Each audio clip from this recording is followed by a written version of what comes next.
Hook Boxing. We're joined by Lewis Oakford, or Mighty Oak. How are you? I'm good. I'm good. Thanks for having me, man. So you won. You're 4-0. You won your last fight against Phil Williams. My main question on that fight is, I mean, I watched the fight. It was a good win, solid performance. Um, Mm. was it hard to motivate for that? Because obviously you fought Phil Williams before as well. Yeah, you could say that it was probably quite hard to motivate. I guess to get motivated for it, but I guess it was more about just winning every round this time around because they took the first round off me the first time I fought him. So it was just like going out there, getting a bit more of a cleaner performance, just looking a little bit more solid in my performance really. So I think I've done that as well. So obviously there's still things to work on, but I was much happier with my performance than the first time out. But overall, it was a little tough to really get motivated for it. Um, I want to fight at cruiserweight. Obviously, I'm a cruiserweight, and like I say, I like to stick to my division. That's where I want to, make my mark and my statements at the cruiserweight Mm. limit. So when you're fighting someone that's like nearly over 4 stone heavier than you, it's kind of like, there's weight divisions for a reason, of course. I don't really want to stick around to heavyweight for too long. And obviously, it was only just it was meant to be a one-off, and it just seems to have obviously happened again. So hopefully, no more heavyweights. Otherwise, Yeah. I might as well start putting some weight in, doing some weights and putting on the muscle and becoming a heavyweight full time. But Yeah. we'll, I mean, we'll see. We'll see. you're like 6'3", aren't you? So you wouldn't be completely out of your depth, but it's still just it's more the weight Yeah, than that. I But think it's yeah. I think some of these, I'm not a natural heavyweight. You know what? To be honest with you, I'm not even a big cruiserweight. People don't realize I'm actually not really a big cruiserweight. A lot of cruiserweights actually they cut down from heavyweight majority of the yeah, time. Like they're quite big in general. Like they're cutting down from like some of them cutting down from 100 kg, which oh yeah. But I mean, Okoli, 60. Okoli is what Yeah, 6'5", 6'6", and he's they're monsters yeah, now though. They are. yeah, definitely. So yeah, again, I'm not really a big cruiserweight, so going up to heavyweight is like it's not really something that I really want to do. But yeah, but we're basically 2 and 2. I've fought 2 cruiserweights and fought 2 heavyweights. Obviously, the heavyweight being the same guy, Mm. but I'll very much like to go back to cruiserweight where I belong. And yeah, see what we can do. So on the rankings, which I mean, it's just box recs. It doesn't necessarily uh, correlate to anything in real life. But you're 15th in the British, which means you're actually very close to a lot of guys that I think a wider audience will know. One being Tommy Fury's 14th, which is a joke. He shouldn't be on there. But what do you make Yeah. of being below Tommy Fury? Um, it's funny because I was above Tommy Fury for quite some time, but I don't really pay much attention to it. You know what I mean? It's because you know I don't. It's not that I don't rate him as a fighter. I rate everyone sort of at the end of the day. Everyone that steps in the ring, we're all here to obviously climb up the rankings, go on our own journey, and see what we can do in this sport. Yeah, Eventually, hopefully, we can fight each other. All of us that that want to get titles at some point need to sort of kind of cross paths at some point anyway. So, whoever is in my way, I'm more than happy to fight, and vice versa, I guess. But for him to be ranked above me, I guess it's a little bit. I don't really understand how he managed to jump up over me because as I was ranked above him, it seemed as though because of that fight with I think it's KSI, yeah, they've ranked him higher than me from that. But I don't really know how that could have possibly been when KSI didn't really have a ranking. So it's kind of. But again, when you sort of kind of think about it too much, you end up kind of battling and arguing with yourself about it. It's kind of like it is what it is. yeah, Sooner or later, most things will come to light when it comes to the rankings and where you deserve to be, rightfully so, and who you fight, and and once I've obviously got enough fights to be eligible to fight for the Southern area, that's it. I guess the talking will be done in the ring, basically. yeah. Well, I mean, he's fighting, Mm. or apparently he's going to fight Roy Jones Jr. anyway, so he's clearly not without He's being really not disrespectful. trying. To, Yeah, yeah, you know, yeah, he's he's he's, not he's trying going for to money, get which is fair enough. But fair play. Yeah, yeah, fair play so to him. He's obviously going for the money, and that's is it. Southern area, is that the current goal? The current goal. That's the Yeah. current. I would say that's the current short-term goal. Early next year, we're looking for that southern area. I'm hoping that I can try and get it in March. Hoping I can get on a Box Mania show. The Steve Goodman's going to hold it in March. That'll be brilliant. And you know, I'll be looking for trying to get the English. I'm trying to hunt for the English towards the back end of next year. That'll be in an ideal world, of course. We can't really, you know, put all our eggs in one basket, of course, because everything changes. But you know, so long as I'm feeling good and we've got opponents, yeah, I'm definitely that's the plan. That's the plan. But definitely short-term goal southern area early next year. I don't see why I shouldn't. I should be eligible after one more fight. I should be able to get back out there in February. Nice. And it's quite close, but I'm hoping that so long as I get off unscathed and I'm good to go, I can go straight into a southern area. You know, I want to, like I said, I ain't got much time in this sport. I'm not a spring chicken. You know, I'm 32 years old, and so I want to try and cover as much ground as I can while I'm here. And yeah, just try and achieve as much as as far as my potential can go. So yeah, you know, let's look to the future. Really, that's what it is. So perfect world is end of 2024. Your southern area, maybe not holding it at the end, but also English title. That's the 100%, yeah, 100%, definitely. I mean, I would have loved to have fought Vidal Riley when, you know, I think there was a fight that was meant to be in place for Vidal Riley and Jamie Smith. It fell apart, and I was like literally got on the phone to Steve like, yo, put me in. Obviously I only had 3 fights at that time, but I was still trying to see whether it would be a possibility. Obviously it turns out you have a number of fights before you're eligible to fight for titles, of course, like even the southern area in English, I think you have to have a couple more. But I'm hoping that after February I'll be 5-0, and that should make me eligible to fight for that southern area. So I'm hoping that all goes well, I get to fight for it, and yeah, hopefully that will line me up for the English and kick on from there. Who knows what the future holds, you know? Yeah. I mean, it'll be interesting with the English because on the domestic scene, we've got Chamberlain with the British and Commonwealth, Vidal Riley with the English, but he wants to fight Chamberlain. And I think with all the belts, it's a great fight, but you can't. I don't see the winner keeping all 3.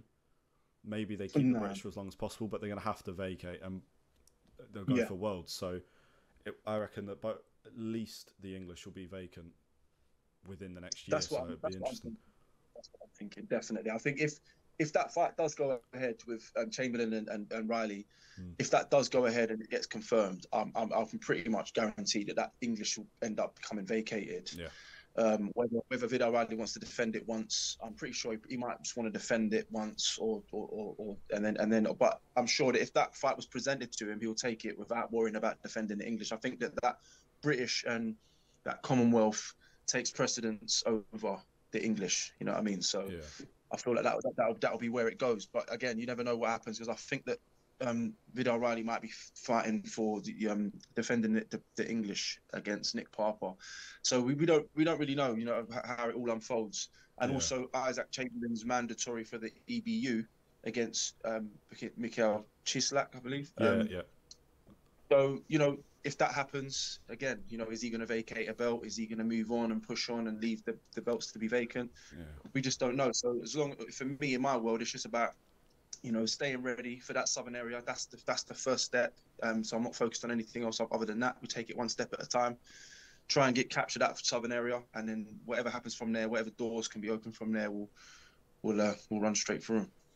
Good. That's a good way to be. I think boxing's a weird sport. If you're not ready, especially at a early sort of fights where you've not had more than sort of 10, if you're not staying ready, then you're never going to do it, because it's so weird. Especially on the world scene looks weird, but you go lower and everything I hear about it, it's even more scrambled.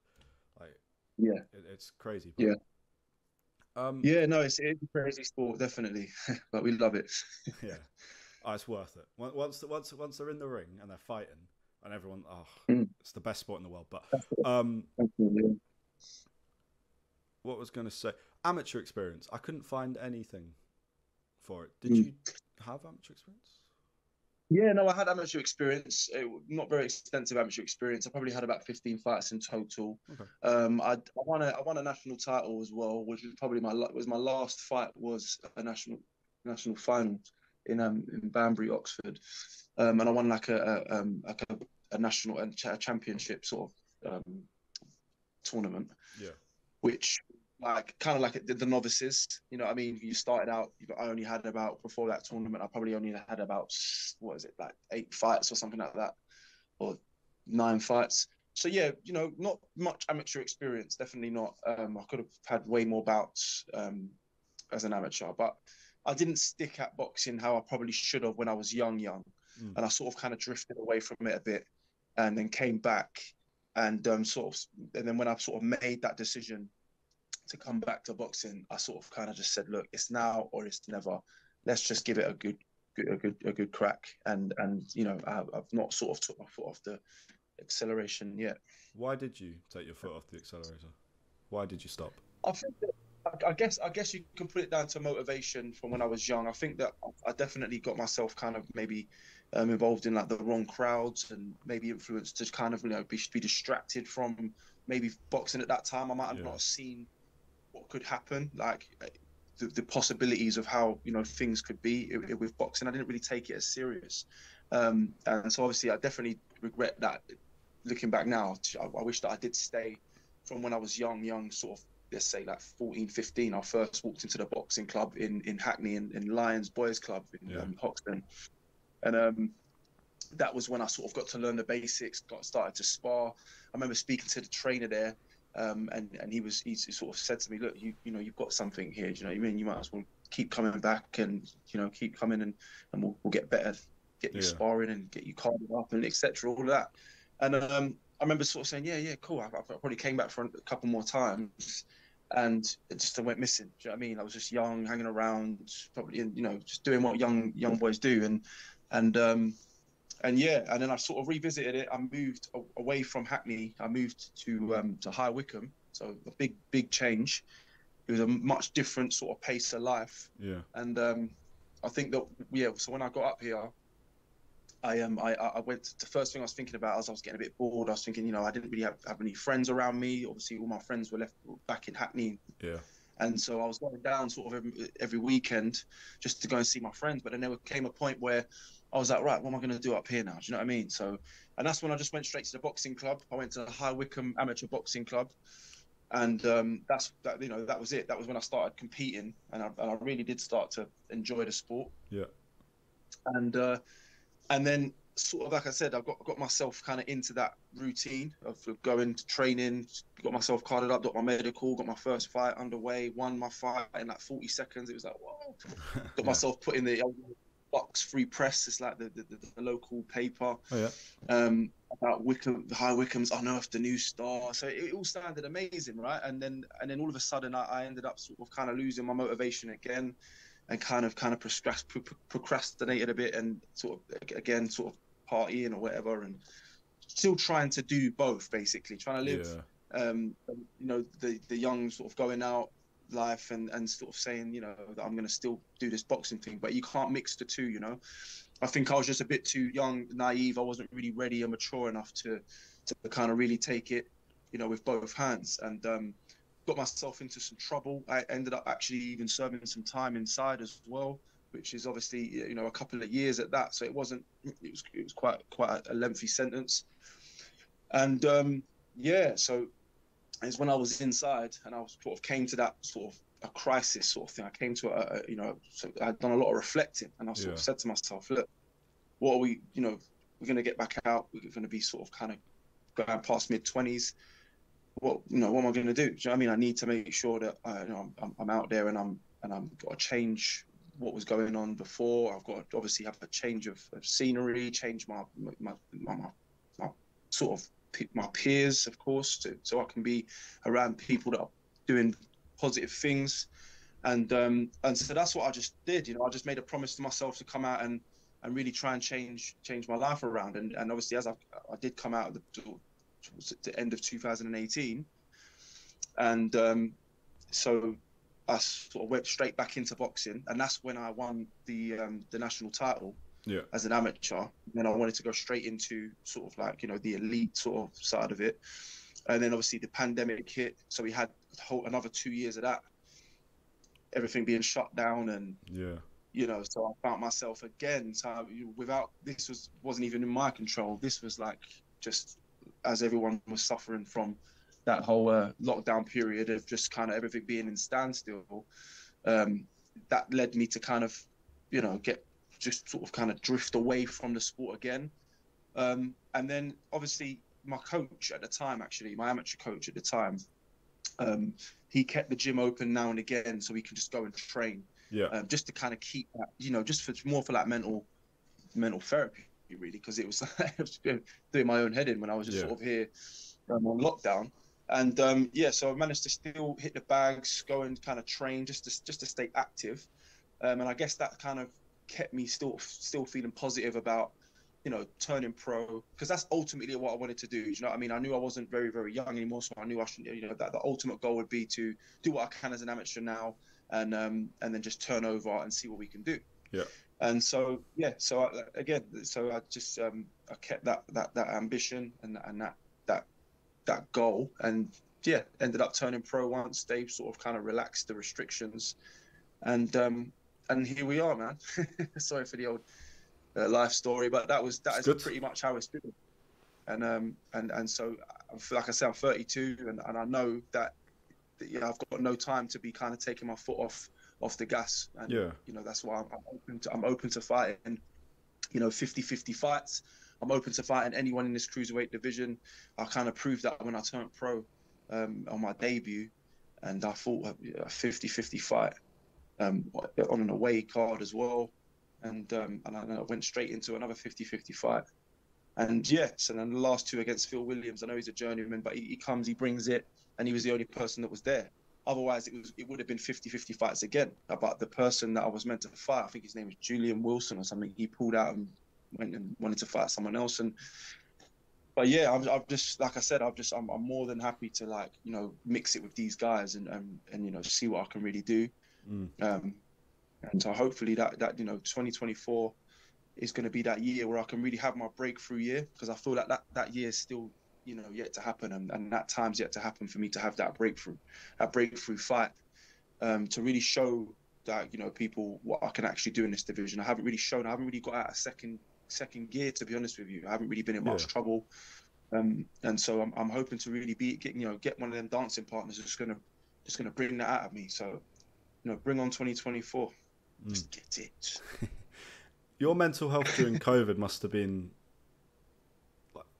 must have been very hard, especially for somebody that's kind of gone to prison and then come out going, right, boxing, that's what I'm going to do now, and then you're told, no, you ain't, you're not doing it. It was tough, man. It was definitely tough, really, really tough, because I think I was probably still kind of recovering from that sort of what's the word? Kind of institutionalized, kind of in a sense. And it's like you're being released, and now you are free, just to shortly after be institutionalized again, or and that was pretty tough to take. That was, but again, like my amateur coach at the time, keeping them gym doors open, which just for a couple of hours at least, or just a couple of times a week, was a massive help, just to keep me kind of reminding myself, just to keep that fire going, and just remind myself that look, you're still here, you're still cool, you're still you can box, you can, because you forget what you're good at when you're just stuck, and you start to convince yourself that there's no end, or we didn't know at that time how long that period was going to be as well. There's that element of kind of not even knowing. Obviously, looking back, we knew it was a 2-year period, but when you're in that moment, you don't even know how long it's going to take until this whole thing. It could have been 5 years for all we knew. A lot of people had this like apocalyptic feeling about the whole thing. Do you know what I mean? Twitter was crazy. Paying apples for washing liquid or something. I don't know, but it was just one of them ones. So mentally it was quite a tough moment. But again, you get whatever don't kill you make you stronger. You know what I'm saying? So through that, I guess in a way, looking back at it in hindsight, it probably made me stronger mentally, because now I'm kind of prepared for pretty much anything. Do you know what I mean? So, you know, I've been through my fair share of hardships and turbulent sort of times, and now it's just about just going out there, performing, and just doing what I love, you know, because I really do love this sport. Do you know what I mean? Yeah. And every time the bell goes, every time I'm training in training camp, sparring, I love it. Like sparring with some of the best fighters in the country, some in the world. Yep. Going and testing myself against these guys, and actually coming away thinking, you know what, like, I'm you know, we're kind of like, I'm on levels, you know what I mean? And that reinvigorates my that reinstalls my confidence, and you know, kind of proves I prove myself right in a sense, you know what I mean? And it's good, man. So I just can't wait to like really push on and start showing people what I can actually do. Because the cruiserweight division's stacked as well. Do you know what I mean? It's a stacked division.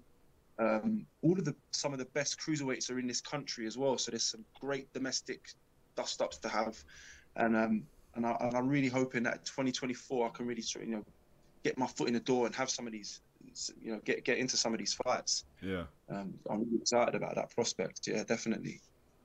One of the guys that you sparred was Richard Riakporhe, right? Yeah, done some rounds with Richard Riakporhe. You know, strong, tough, good cruiserweight, solid. Isaac Chamberlain, many rounds with.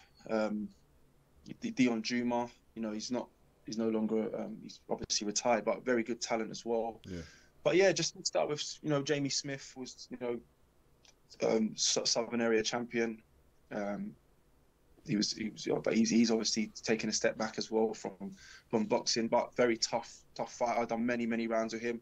So I've done many rounds with fighters in the top 10. And because we've got so many talented cruiserweights that are in the top 10 and in the top 20 in the world, you know, you're getting great work, knowing full well that, you know, you're kind of, you know, you're in that top 20 sort of talent pool. So yeah, it's really good. It's really good, and I'm hoping to get some more sparring with some other cruiserweights or whoever. Yeah. For early next year. You're quite a young 32, as in you've not had ridiculous amounts of fights. I mean, 15 amateur fights is a good amount, but it wouldn't be called a experienced amount. You've had 4 pro. No. In the pro fights, you've not been smacked around. Like, you've controlled them pretty. I wouldn't say easily, because I don't want to be disrespectful, but you know what I mean. No, yeah. So, you know, you're not from getting accidental head clashes. I've been all right. Yeah. But so I feel like I'm almost talking to a 27-year-old instead of a 32-year-old, because it's not somebody that. No, thank you. Oh, man. No, but I hear you. Definitely. You get guys I haven't really been in since they're 4. You know, boxing since you're 4, which is great. But that means you've also been, I don't know, sparring since however when they started getting you sparring, which means you've been hitting the head. You've been so it's like there's 2 sides to that. 32. How many fights do you want to have next year, do you reckon? Like, what's the perfect number? I mean, obviously stuff happens, but the perfect number. I was 6, at least 6. 6. You know what I mean? It'll be great to have 6, but I know that if I'm going on towards title fights, it probably won't be 6. But if I know I'm gonna get that Southern area shot and potentially move on to fighting for the English, I'll be happy with 3 or 4, so long as I'm lining myself up for a title fight, instead of just fighting for the sake of fighting. Yeah. If I can put myself into like title fights, which obviously you can't sort of have title fights every month or so, but I mean, like, if I can have a title fight early next year, and then potentially defend it once and then move on to fight for the English in the space of 4 fights, I'll be more than happy to do that. That would be amazing. But I want to be active, you know what I mean? I want to be really active. Like, I could have fought 2 times more than I have already if I was to have, if certain fights didn't fall apart. So, you know, 6. I turned pro last year, September. I had my debut September 17th. And, you know, there was about 2 fights that kind of fell apart. And luckily managed to save the other 2 with Phil Williams stepping in. But yeah, so it could have been a way more active back end of last year and sort of halfway through sort of this year. It would have been a much more active year. But again, you know, you take what you get, and I'm just hoping that next year can be nice and active.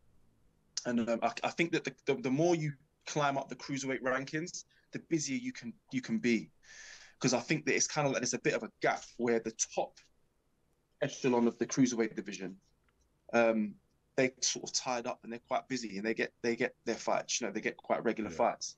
They've got, obviously, whether they're fighting on Sky or Matchroom, you know, they're being given and fed fighters to fight. I think the bottom echelon, no one really wants to. It's quite strange, and there's no real journeyman in the cruiserweight division. That's what's been really tough. From my debut, that I was meant to fight someone that actually ended up kind of retiring pretty much, and that was the only journeyman cruiserweight in the country. And so I was left with that sort of thing of, well, yeah, usually you start out with a journeyman once, or, you know, for your first 4 fights or something like that, so you can. But I was kind of putting my back against the wall, like, look, we might as well just call out or fight a 50-50 fight. So I was calling out fighters that were 5, 6, 7 fights in, winning records, on my debut. Yeah. Do you know what I'm saying? A number of fighters that I had actually called out to fight on my debut, and none of them accepted the fight purely just because they probably didn't see no interest in fighting someone, you know, with no fights. It's a lot of risk. It's a lot of risk. It's a lot of risk, and I didn't blame them really and truly, but that was what we was prepared to do, and obviously eventually ended up getting, you know, the fight with Devon Miller on an away show. And that's how we started our career. And then we sort of kind of just had the mind of just kind of continuing that approach. And I don't really want to take a backward step in a sense. I know that obviously my last couple of fights with Phil Williams with a losing record is a journeyman, a solid, obviously, journeyman. Obviously, I've got a lot of respect for journeymen anyway in general, just because of what they are for and what they do for boxing. Yeah. So my plan still is to fight 50-50 fights and climb up the rankings and hopefully break the top 10, and continue with the plan. And, you know, I'm hoping that can happen from next year, and I hope that no pullouts happen and we can just stay active in an ideal world, of course. So we'll just have to see. Sounds like a good plan. I mean, hopefully it all goes well. But all right, we're going to move into our, I don't want to call it more fun, because I've actually really enjoyed, but I've just realised that we've been talking for like 26 minutes. I was like, oh. Is that how long it's been already? Yeah. Time flies on these podcasts, don't they? These mad. It's all good. So something we do, or something, well, we actually don't do, but we're starting to do, and by we I mean me. The last person I interviewed, I asked him for a question for the next person, which is you. So the question is, what's your perfect boxer? So the footwork of who, the jab of somebody, the head movement of somebody, the power of somebody, that kind of thing. So 4 boxers that you could combine different parts of. Who would you pick? Okay, just to make like one ultimate boxer, yeah? Okay. Mike Tyson for his explosive power. Yeah. Muhammad Ali for the footwork. I'll go with, and it doesn't matter what weight division, yeah? Nah, doesn't matter. Just all weight, cool. And I'll go with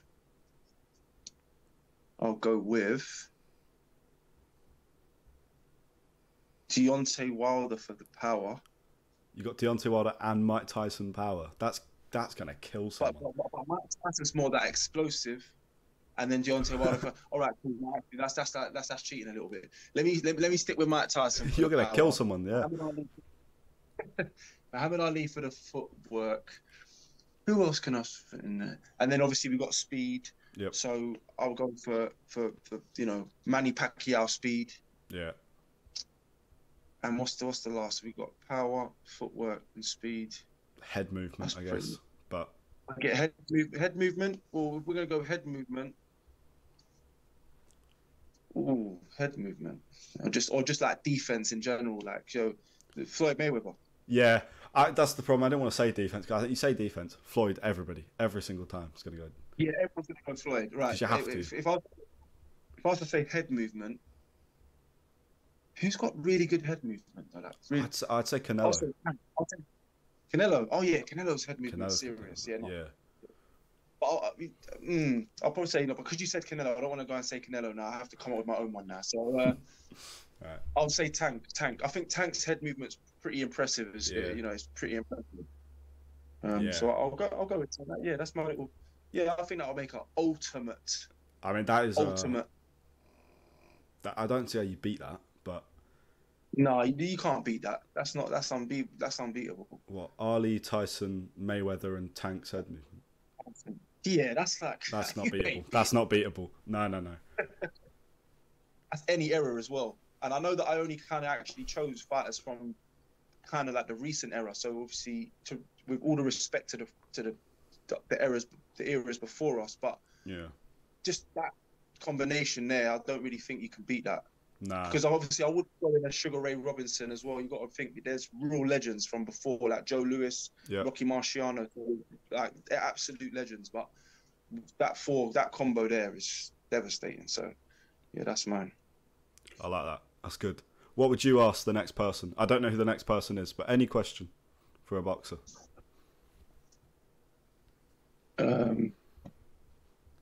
My question for the next boxer. Ooh, let me think. Let me think about that one.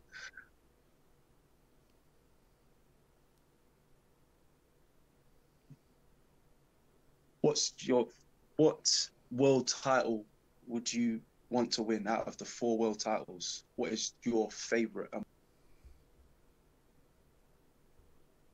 I guess, how would I word it? Like that. What world title will mean the most to you to win if you was to win a world title? I like that. Because like there's preferences. You know what I mean? Out of the 4, obviously a world title is a world title, but we've all got like attachments to a specific one. But mine will be WBC, for instance. But but that'll be my question to the next one. WBC is a good one. I think WBC is the like iconic one. But, it's the most iconic. Yeah. There's have you seen there's a podcast do you know the George Groves podcast? You ever seen that? Okay. Yeah, he did one with Maurizio Solomon, and he said about how he wanted the WBC to be iconic. So when somebody fights for a title, he shoves a shirt on them and he puts the hat on them, all of it. So in every photo you see of like a unification fight, they'll be like wearing this WBC and a WBC hat and everything. Yeah. I'm not a boxer, but I'd go WBA. For me, the way it looks, that belt is just I love Bivol. I love Dimitri Bivol. So.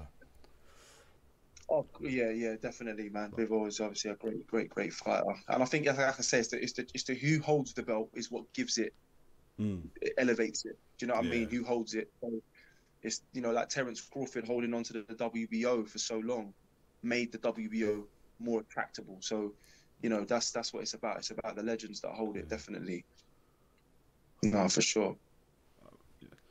The last thing we're going to do is another kind of fun thing. It's a one-word interview, so you can only answer with one word.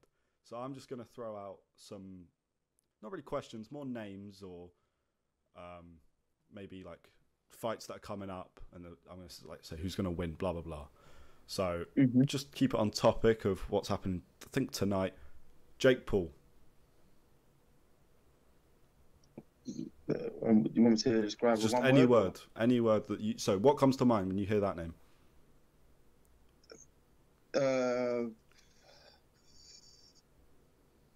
Hype. Yeah. Vidal Riley.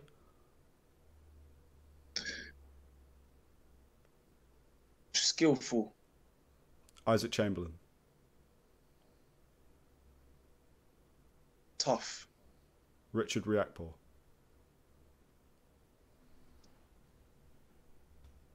Powerful. Yeah. Chris Billiam-Smith. Durable. And then we'll do some predictions of who you think's going to win. Some of these are actually happening. Some of them just fantasy fights. So we'll go AJ Wilder.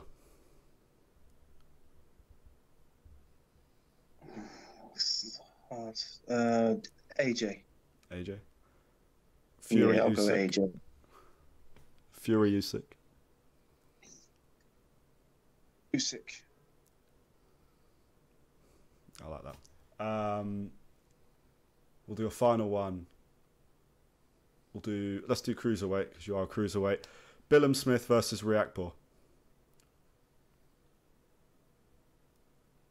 Ooh, I've got to say Riakporhe. Yeah, Mm-mm. I think so Yeah. too. Mm. I think the power is too much, but Yeah, I mean, I want to see it. one on him already. He's got one on him already, and I feel like he should. But Chris Billiam-Smith's last performance wasn't very, very promising to say that he'll No. be able to beat Riakporhe. So yeah, I'll go Riakporhe. Yeah. All right, and then the final one because I've just thought of this: Lewis Oakford versus anybody in the cruiserweight division. Lewis Oakford all day. Anybody. And I think that'll be the end. Do you want to shout anything out? The mighty Oak Yeah. beats anyone in the cruiserweight division and will reign as a world champion. I don't know when just yet. Maybe not 2024, but just give me a couple years. I'm gonna get one of them world titles. One of them. End of Hopefully 25, end of 25. Why not? Yeah. I might even have to carry on fighting until I'm 50, like Bernard Hopkins. But I will get one. Do you have anything you want to shout out? Social media or anything like that? Yeah, you can follow my social media, Mighty2_Oak. Shout out to my sponsors, That Life, Trapaholic. Shout out to my coach, Matt the Coach. You can follow him as well on Instagram, Matt the Coach. And yeah, thanks to all of my supporters out there. Keep supporting. The journey's only going to get bigger and better. And we're looking for a great 2024. Merry Christmas to everyone and a Happy New Year. And thanks for having me, Connor, as well. It's been great.